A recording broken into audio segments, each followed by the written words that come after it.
जलेश्वर महाराज पंचमुखी हनुमान जी महाराज आशीर्वाद को मनन करी श्री रामचरितमानस महाग्रंथ को आम माने एक मास अवधि उपरे मनन करिवा संत गुरु वैष्णव ग्रंथर माध्यम को मनन करी आम जीवन भगवान गुण रूप लीला नाम पूजन विधि रे नाम जपरे आम जीवन जाऊ ये होछि मुख्य आधार से कलिजुग नाम को श्रेष्ठ करा जायछि आ ये ग्रंथर मुख्य प्रारंभिक भूमिका मध्य नाम आरंभ से नाम केमिति करि परिबा ओ माध्यम रे करिबा आज से समय ठीक 500 वर्ष पूर्व भगवान निर्देश अनुसार आज समस्त पार्षद हिसाब से जहाँ को आम आदि कवि वाल्मीकि रामायण रूप में आदि कवि रूप में पाई से गोस्वामी तुलसीदास 1560 मसीह से अवतारण करते आउ भगवान निर्देश अनुसार अवतारण है से ब्राह्मण आत्माराम दुबे एवं माँ तुलसी गर्भरु पृथ्वी को आसवा पर से 3 थर राम राम राम कहते कौन कहते 3 थर राम राम राम गोस्वामी तुलसीदास कथा को मनन करे आज सुंदर भाव ग्रंथर नाम गोस्वामी तुलसीदास ना देनांती ये ना होचंती परम्बार शंकर भगवान पार्वती को राम कथा आरंभ पूर्वर कहते यह रामचरितमानस नाम अर्थ ये रामचरितमानस शंकर भगवान सत्संग आरंभ रे 5 थर कहवाकू लगी तेणु से न्यारे जेहेतु शंकर भगवान गोस्वामी को तुलसीदास को कृपा आशीर्वाद नहीं प्रथम करी भाव ए ग्रंथर नामकरण दिया जाए श्री रामचरितमानस आउ गभीरतम भाव बुझिले सूक्ष्माति सूक्ष्म भाव बुझिले ए रामचरितमानस एक सरोवर रूप दिया जाए सरोवर अर्थ पोखरी हमें भगवान को पाइबा को भगवान को पूजा करने पूर्व स्नान ध्यान शौच ये धारणा ये भली 5टी वस्तु को आम हृदय स्थापना करने पड़ो प्रथम प्रातः प्रथम प्रातः स्मरण उठी आम शौच होगा पड़ो से न्यारे गोस्वामी ये 4टी पहाच को वर्णना करछन्ति अर्थ गोटे घर तैयारी करने को हेले प्रथम मूलर बीम बा 4टी खूंटा आवश्यक दरकार से न्यारे गोस्वामी कहले ये साधारण जीव हिसाब से ये ग्रंथ को जो अध्ययन करिबो ताको कौन करिया पड़िबो श्री रामचरित मानस अर्थ ताको श्री रामचरितमानस अर्थ गोस्वामी भाषा रे सूक्ष्म सिद्धांत रे कहले आम जीवर स्वभाव तलू उपरकू जा किंतु ब्रह्म कौन करती भय प्रकट कृपा भगवान वैकुंठ गोलक धाम भक्त पाई आसंती किंतु जीव आसी थाए सीना किंतु जीवाकू हेले ताकू प्रथम पहाच दे भी जीवाकू पड़े अर्थ बाल लीला अयोध्या लीला अरण्य कांड किष्किंधा कांड सुंदर कांड लंका कांड ये 7टी बुद्धर कांड मीमांसा कांड 7टी पहाच जीवन में आम जीवन दरकार से गोस्वामी कहले आम मान सहज उपाय देले कौन श्री रामचरितमानस अर्थ ये मानस पटले जे पर्यंत राम को न बसैबा केमिति बसैबा ना श्री रामचरितमानस आम मानस पटले बारंबार गुरु ग्रंथ को मनन करी आम भजन कीर्तन रे संलग्न होगा सत्संग रे बसिबा जो कथा आम मुखरे सहज रे कहवा कष्ट हो जाए किंतु तार सहज हो जाए पंगु लंगरे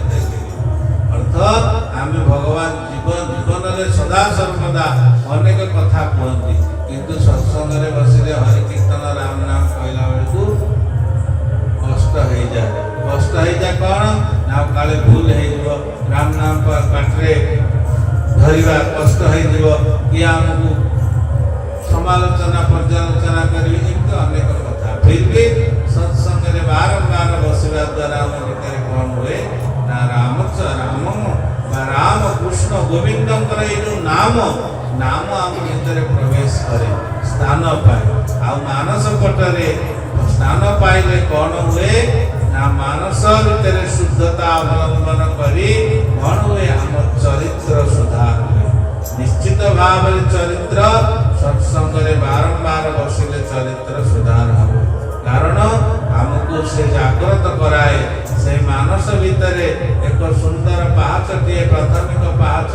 आमको जिज्ञासा कराए ना भगवान को यदि बसैलु ताले चरित्र निश्चित भाव सुंदर करवा आ चरित्र यदि सुंदर हब कौन हब राम चरित मानस मानस भीतर चरित्र प्रवेश कले आमे हजार संत कहती हजार चित्रपट रखिबा आउ हजार चित्रपट रे यदि चरित्र नाही आम जीवन सबु बेकार जा शास्त्र कहे कौन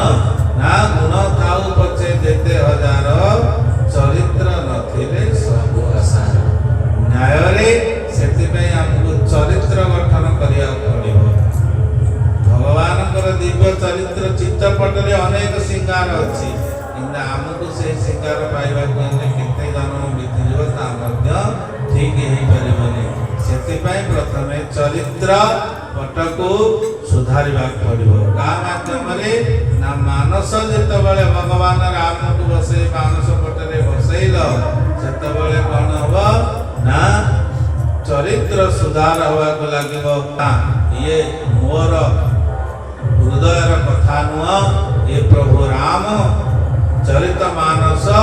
जो रामचरित मानस शंकर भगवान पार्वती की सुनाई थे आ जो रामचरित मानस को काक मुसुंडी गरुड़ को समस्त पक्षी समाज को सुनाई थे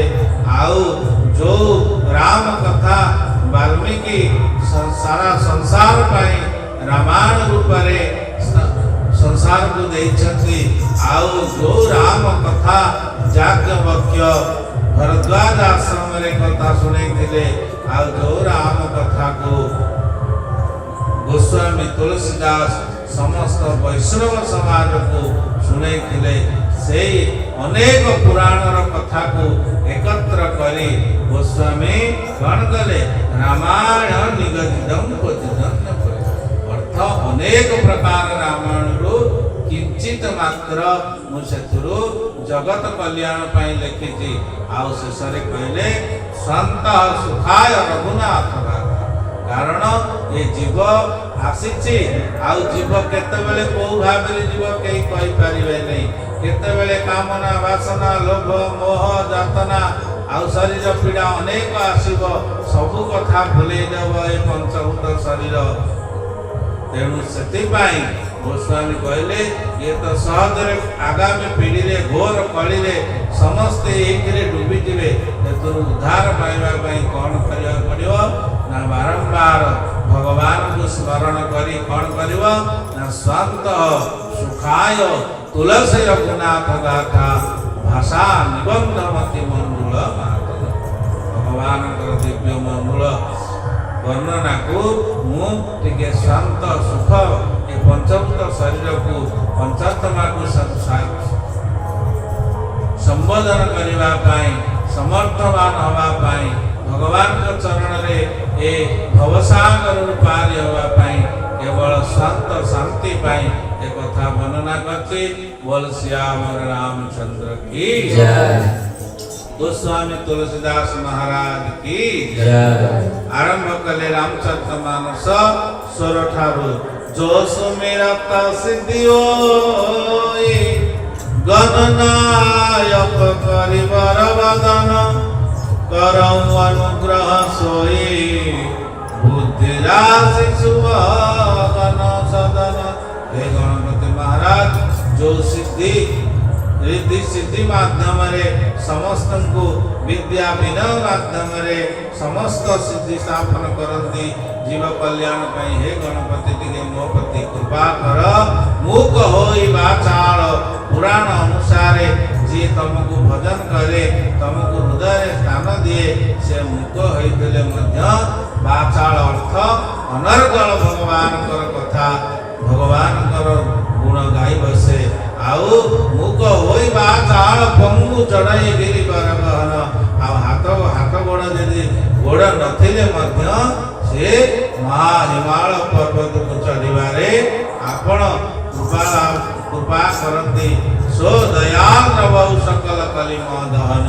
ये समस्त प्रकार कली दहन रु टिके रक्षा पाइबा पई आपण कृपा कर आ करौ सो मम उर धाम सदा क्षीर सागर शयन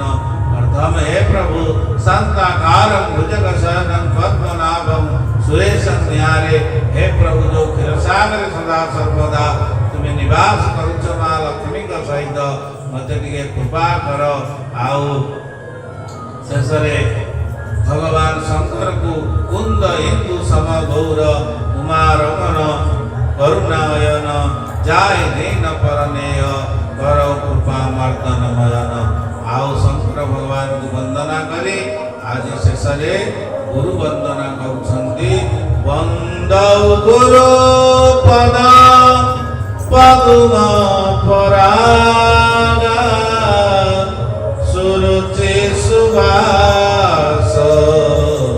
सरस अनुरागा। गुरुंकर वंदना प्रथमे किमितिया दिव्य चौपाई गोटे गोटे चौपाई को यदि मनन करिबा हम जीवन सार्थक हो आ तार स्थूल सूक्ष्म विचार कले आमे कोन आमे तार किछि पाई परिबा संभव हे पारने सहज अर्थ वंद गुरुपद पद्म पराग भगवान चरणार्चित हेले पदरजर तुलना को माध्यम कले ना पद्म पाखुड़ा जेमिति पद्म अनेक फुटी गला परे अनेक पाखुड़ा जेमिति गुरुंकर पादर अंगुली गुड़िक आ गुरुंकर पाद यदि पद्म हुए से अंगुली समूह को पाखुड़ा सहित तुलना करछंती आ से गुरुंकर पाद पद्म पराग रे कौन हुए ना पराग सुरुचि सुबास सरस अनुराग जे बड़ी भाव रे पद्म फुटी गले विभिन्न प्रकार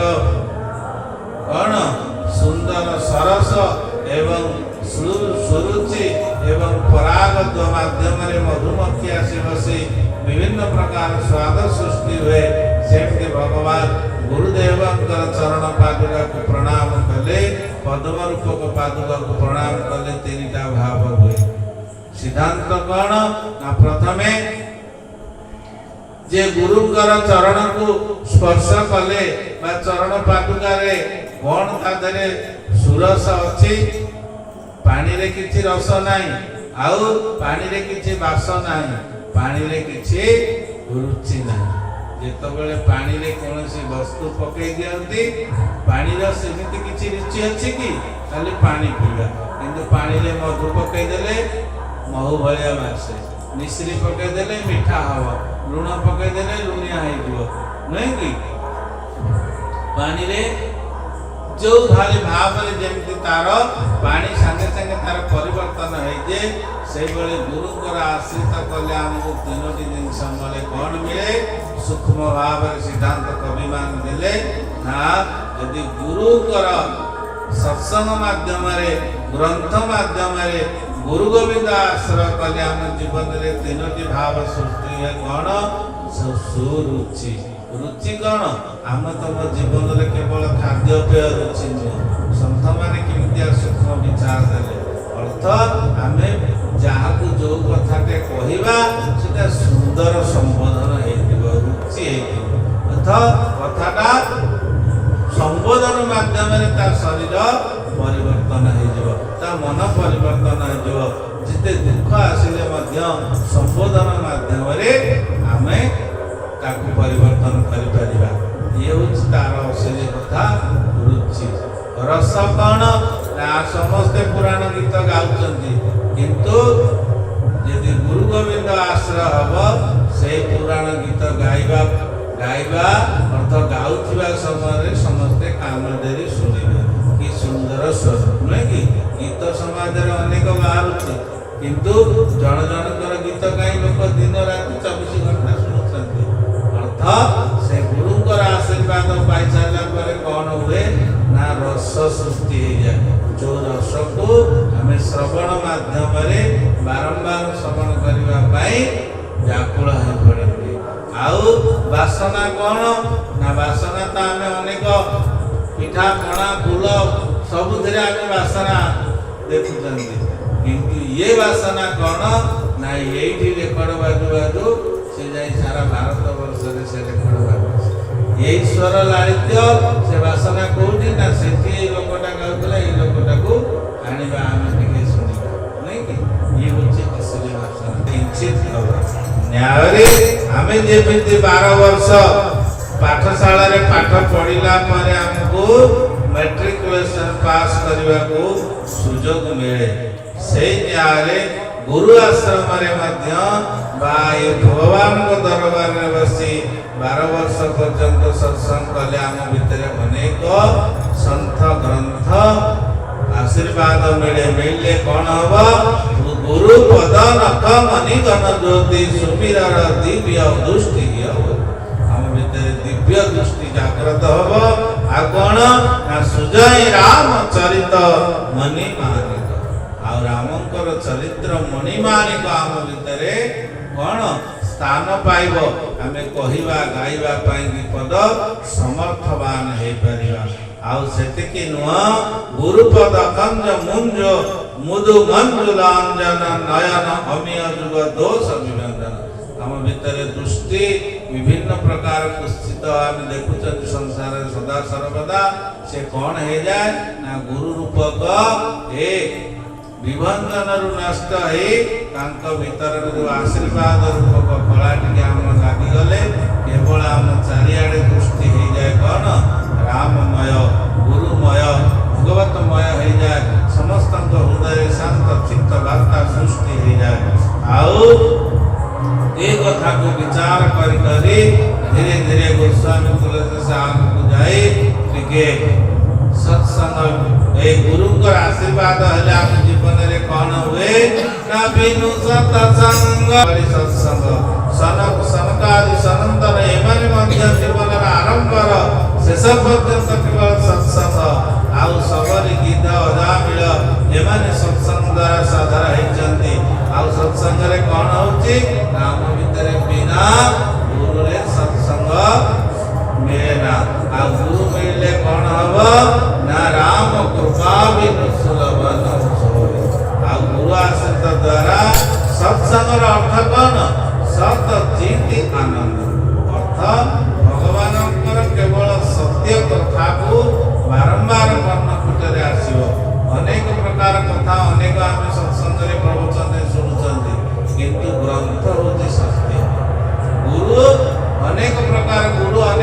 ପ୍ରକାର ଭାଷାରେ ଭାଷାନ୍ତର ଅଛି, କିନ୍ତୁ ଗ୍ରନ୍ଥ ହେଉଛି ଗୋଟିଏ। ଆଉ ଅକ୍ଷର ବ୍ରହ୍ମ ହେଉଛନ୍ତି ସତ୍ୟ, ସେଥିପାଇଁ ଅକ୍ଷରକୁ ବ୍ରହ୍ମ କରାଯାଇଛି। ତେଣୁ ବାରମ୍ବାର ଗ୍ରନ୍ଥ ଅଧ୍ୟୟନ କଲେ ବାକ୍ ସଂଯମ ହୁଏ। ବାକ୍ ସଂଯମ ହେଲେ ସତ୍ସଙ୍ଗ ପ୍ରାପ୍ତି ହୁଏ। ସତ୍ସଙ୍ଗ ପ୍ରାପ୍ତି ହେଲେ ବିବେକ ପ୍ରାପ୍ତି ହୁଏ। ଆଉ ବିବେକ ପ୍ରାପ୍ତି ହେଲେ କ'ଣ ହବ ନା ସତସଙ୍ଗ ତମୁଦ ମଙ୍ଗଳ ମୂଲା ଶୋଇ ଭଲ ସିଦ୍ଧି ସବୁ ସାଧନ। ସେ ସବୁ ପ୍ରକାର ସାଧନ କ'ଣ ହେଇଯାଏ ନା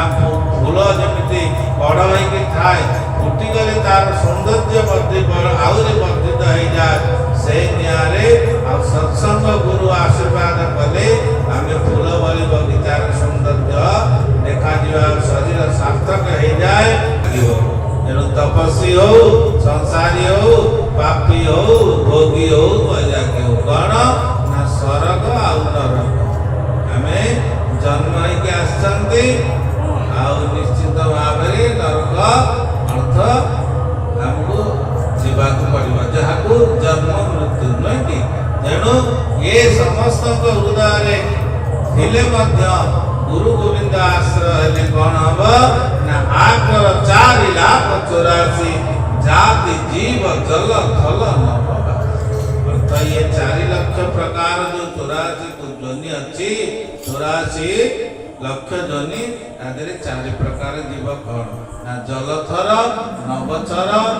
अर्थ आकाश रे किछ पक्षी होउछन्ति ये नभचर आउ आकाश ऊपर जो देवता लोक अछन्ति आमे कोउठ अछन्ति ना मर्त्यर ऊपर भाग रे माटी रे अछन्ति आउ जो पाताल भाग रे अछन्ति ए भली 4 प्रकार जीव ए जगत को आसिले कर्म अनुसार कोउठी जन्म होइताय से प्रभुंकर नीति ए कथा को मने मने चिंता करी गोस्वामी तुलसीदास धीरे धीरे धीरे आगो को साधु असाधु नरक सरक समस्त कथा को पुंखानुपुंख भाव में विचार करी करी आगो को टिके सुर सरिता अर्थ धीरे धीरे आगो को जाए अयोध्या निकटवर्ती पहुंची जाइछन्ति एवं अयोध्यार समस्त को वंदना करिछन्ति अयोध्यार निकटवर्ती जहाँ हरि बाबा जाइथिले त्रिवेणी संगम अर्थ एटू तीर्थ गाड़ी प्रथम गले सेठी आगे पहुंचे कोठी ना जोटी गंगा जमुना सरस्वती सेठी आगे जीव समस्त प्रकार दोष को दुर्बलता को से गंगा रे धौत करी पिंड दियंती त्रिवेणी संगम दर्शन करते आदि गोस्वामी से सुर सरिता अर्थ गंगा जमुना सरस्वती निकट में निजर कलम लेखनी पहुंचे दे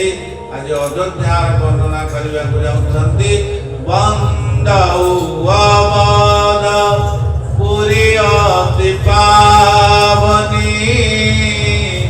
सरजु सरी कली कलुषन सा वंदौ वमन पुरी अति पावनी आज अयोध्या पुरी को अति पावन केमिति ना शरद जहार कूलरे सदा सर्वदा कुलकुलनाद बही समस्त हृदय निर्मल वार्ता दियंती प्रणव पुरनर नारी बहरी समस्त अयोध्या कटकर पुरनर नारी कहीं ना जी भली भगवान रघुनाथ को जन्म देछन्ति आ भगवान रघुनाथ चरण आश्रय सदा सर्वदा जे भली समस्त को पाइछन्ति एवं समस्त हृदय वास करिछन्ति समस्त नर नारी को हृदय धारण करे बंद कौशल्या के दिशि प्रार्थी एवं माँ कौशल्या कैकेयी आउ सुमित्रा समस्त भवन को प्रणाम करिछन्ति हृदय को करण प्रणाम करमन मानी समस्त हृदय प्रणाम करे दशरथ को प्रणाम करिछन्ति एवं धीरे धीरे भरत राम लक्ष्मण शत्रुघ्न समस्त को प्रणाम करी आउ कपिपति रीच जो कपिपति रीच माने भगवान कर दिव्य पार्षद भाव रे भगवान को रूप लीला रे समस्ते भगवान को सहयोग करछन्ति अवतारे समस्त को प्रणाम करिछन्ति आउ टिके भगवान कर दिव्य ये होची पंचभौतिक शरीर को प्रणाम करी कारण मंदिर के बनेले मंदिर रा गर्भगृह सुंदर जतिके मंदिर रा आउ टिके आगो को होची ये होची मुख चाले आउरी सुंदर आ मंदिर रा मुख चाले अनुसार तागो फूल बगीचा सुंदर एवं यज्ञ नारायण जो यज्ञशाला सुंदर जमी साज सजा आज धीरे धीरे समस्त साज सजा को विभिन्न सिद्धांत माध्यम प्रणाम करी वंदना करी शेष सूक्ष्म मीरा विचार कले कली समस्त सिना मु अलग अलग वंदना कली किंतु मो प्रभु राम सीता भितर किसी भेद ना कौन नागीर अरथ जल बीच सम कहियत भिन्न न भिन्न वंदौ सीता राम पद जिनहि परम प्रिय जो आकाश रे अर्थ जो किचड़ संगत रे जो नाली नर्दमार पानी सूर्य किरण रे भस्मीभूत है से कोठी जाई पहुंचे आकाश रे भस्मीभूत है आकाश गंगा रूप नाम करे जोठी जो पानी आकाश रु वर्षा होउतला बेले आमे निर्मल जल भाबिकी समस्त पियंती केही कहते नहीं कोतला किंतु सही पानी जेतबेले धरित्री मर्त्य को छुई दिए आमे सेठी कोन ये पोखरी जल ये नर्दमा जल ये बिल जल नहीं कि विभिन्न प्रकार रूप धारण करते से वाले न्यारे भगवान राम सीता भीतर किसी अभेद नहीं सीता राम अर्थ अभेद से गिर और रथ दल बीच सम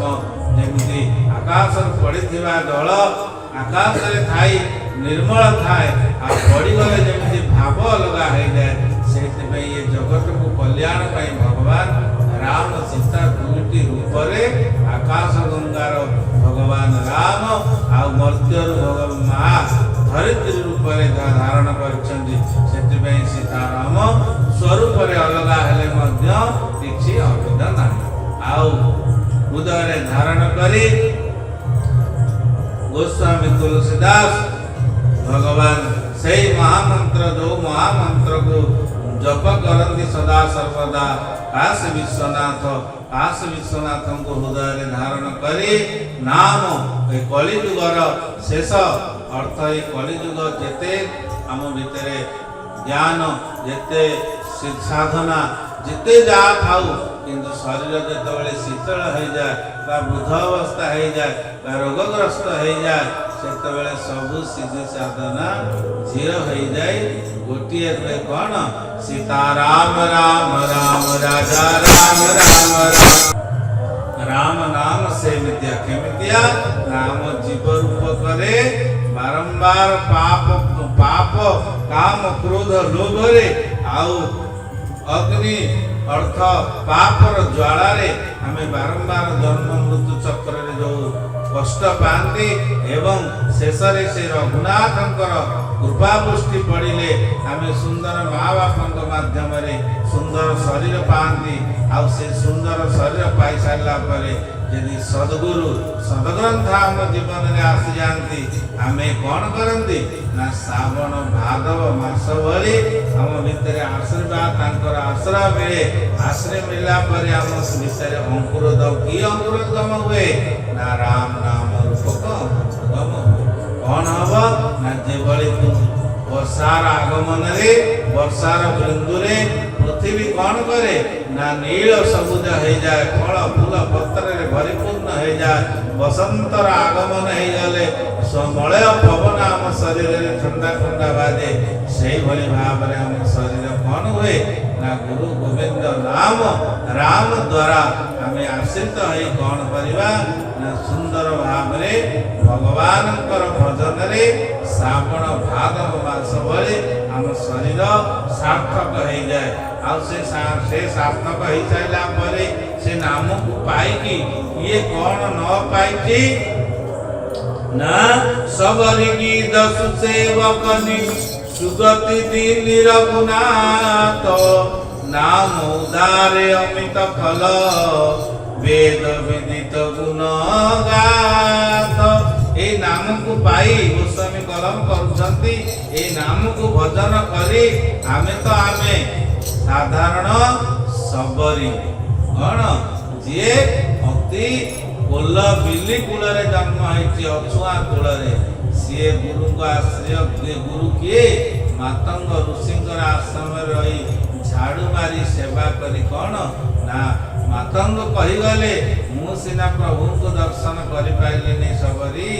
दिने ना दिने तो पाखक मो प्रभु आसवे बोल श्याम रामचंद्र की नुह गिद्ध जे राति पाइले कौन खाए पक्षी मान मारिकी खाए किंतु से गिद्ध आज कौन करथिला ना केवल सीतांकर राम राम हा राम शब्द सुनिकी देखीदेला जे किए जने दुष्ट आउ जने नारी को अपहरण करदेऊ आज सेठी देखीदेला आउ दुष्ट रावण सहित युद्ध करी युद्ध रे सीना पराजय हो गला रावण पंख काटिदेला जाइथिला हेले से दिन ठारू गिद्ध जटायु आउ राम राम कही सेठी पड़ी रहिले जे पर्यंत राम न आसिबे से पर्यंत मो प्राण प्रभु उदय थाउ ए कथा को चिंता करी आज तो प्रभु पहुंची जाइछन्ति राम राम शब्द सुनिछन्ति जटायु सब समाचार पाई साइला परे जटायु को हृदय धारचन्ति आ भगवान शेष